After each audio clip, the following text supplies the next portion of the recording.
My kid can call you any slur he wants. We are not in the US anymore. EM entitled mother, EK entitled kid. Me, F1 friend 1, F2 friend 2.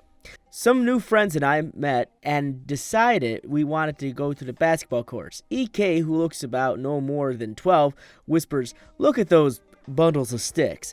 We brush it off and do not really care. We go and grab ice cream from the machine and go on with our day. The next day we go down to the pool as they are playing Venom. We go down to the pool and see EK in the pool. We hesitate to go in, but we do anyways. EK then comes up to us and says, "What's up, bundles of sticks?" We all tell him to go shove it, but he keeps on coming near us and cursing at us, jumping on us, and it just annoys us all over. After about 20 minutes, we decide to go to the hot tub, but EK follows, so I just grab him and throw him back in the pool, where security decided to get involved. We told them what was happening, what was going on, and they told me to keep my hands off of EK. We finally get to the hot tub. There is a max capacity of 8 people at a time.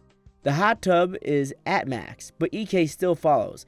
F1 starts to yell at him, and I try to enjoy the movie, but EK will not go away. So I decide to get up, and I'm about 5'10", and this kid's like 4'9". He says, "What's good?" Words I can't repeat because of reasons. I then start to yell for security to get him out of here, and they escort him to EM. Hoping that would be the end of the kid, I don't see him anymore that day. But boy, was I wrong. Next day, F1, F2, and I grab a burger and see EK. We stay as far as possible, but then we see EM. So F2 goes up to EM and says, "Ma'am, EK's been calling us slurs and cursing at us."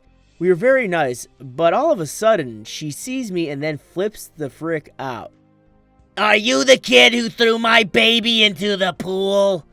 I respond in a calm voice, "Yes, ma'am." EM responds with, "Who do you think you are? Do not put your hands on EK ever again." I start to get angry and say, "Maybe you should teach that little shit to be respectful." She then says, "EK can call you whenever he wants. We're not in the US anymore." People are starting to look, and of course EK yells out, "Yeah, you stupid words I can't say." She then has the audacity to pat EK on the back. F2 starts to yell, "If you do not get the F out of here, I will call security." We all just decide to leave, and we do not see them again. But you're all on a boat, so you're gonna see each other eventually.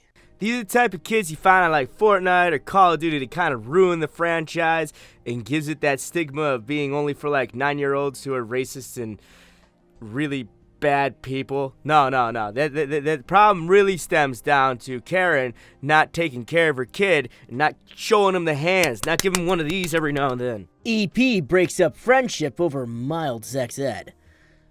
A very short one, but I remember it while reading a similar story, and it still baffles me to this day. My sister and I grew up religion-free, with the basic idea that we would decide freely what to do as we grew up. Our parents gave us age-appropriate sex ed as they raised us, with educational cartoons and books on the subject. Now, Italy is predominantly Catholic country, and while there's an official separation of state and church, to this day people still have to fight for things like reproductive rights, and not having priests come and bless the schools on Easter and Christmas. Not to mention crucifixes sported in classrooms and offices. As you might guess, sex ed is more of a luxury than a right for many children. As Catholic idiots still see it as the devil's propaganda or whatever. Around 10 years of my age, my sister used to have a friend who was raised in a Catholic household. We'll call her F. She was curious about stuff, as kids tend to be, and my sister was more than willing to answer any questions she had to the best of her abilities. Well, lo and behold, as soon as she heard about it, F's mother freaked out. She prohibited my sister from talking to F ever again for attempting to corrupt her precious baby. My sister was super upset about this, and my mother made sure to give F's mother a juicy piece of her mind.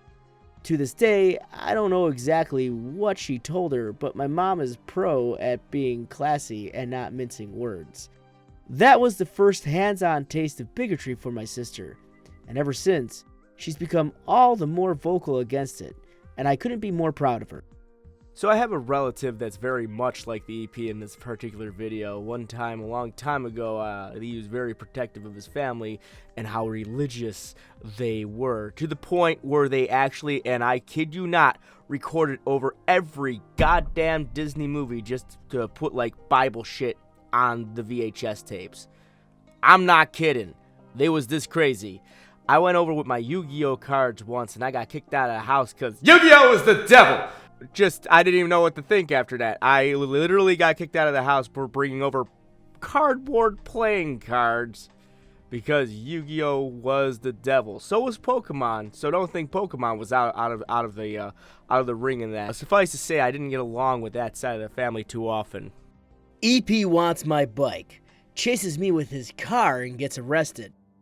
Okay, this is my first post on the sub. I have a bunch of EP stories I could tell, but I decided to tell this one as I can remember it with a good detail, and I'd say it deserves to be posted here. My cast is pretty standard. Me, you'll never guess. F, my friend, ED, entitled Dad. Honestly, might have been Grandpa for all I know. Backstory. I have this pretty cool and old bike. It's a banana bike, and looks really sweet and retro. It doesn't ride the best, but I like it. So I ride it. I get a lot of comments on it. This story took place at my cottage where there's an old town with about 10 to 15 small stores. It's on a big lake too. I was with my friend. So me and F were in town, riding along on our bikes. We were just coming out of the ice cream place and we had just recently bought and finished our treats. We were about to head back to my cottage when ED shows up. He was parked in front of a store, or library I think, and obviously saw me and my bike. The dialogue went like this. Hey kid, come here. Hello? Is that your bike? Yeah, it's an old one. At this point, my friend is behind me, just watching the conversation. Did you buy it? No, it's a hand-me-down. I got it from my grandfather. So you didn't buy it? I guess not. That's kind of spoiled, eh? Not really. Would you mind if I take that bike? I know my son would like a bike like that. It's my bike, and I'd like it a lot, so I would mind that. Come on, it doesn't even fit you. It fit me perfectly. Sorry, sir, but I should head back now. Sorry if I troubled you. Me and my friend started riding back to my cottage. The ED yelled, "Hey, wait!" We didn't. We kept going. I didn't want anything to do with him, although we really didn't need to go back. Now he got mad. We heard him yell something after us, but we didn't stop. Soon I turned back and saw him in his car speeding up behind. He was going too fast. The road we were biking on was a one-way road, and thankfully he was going the right way. But it wasn't a large road, and there really wasn't room for a car and a bike to be beside each other. And here's where the part about the lake comes in. The road was a bridge going over the water. It didn't have sides or railings, so you could basically walk off of it. It wasn't big, only about 4 feet above the water. He was coming up behind us, and we were on the road above the water with him on our tails. Me and F panicked and started pedaling as fast as we could to not get caught. F biked faster to me, and then he reached the end, but I didn't. He was about a meter behind me, and there was still about 12 yards left of road. F had a head start, so he couldn't reach the end. He honked really loud, and he sounded right behind me, so I swerved to the right and fell into the water. I jumped off my bike just before I fell, so I fell in with just my helmet on.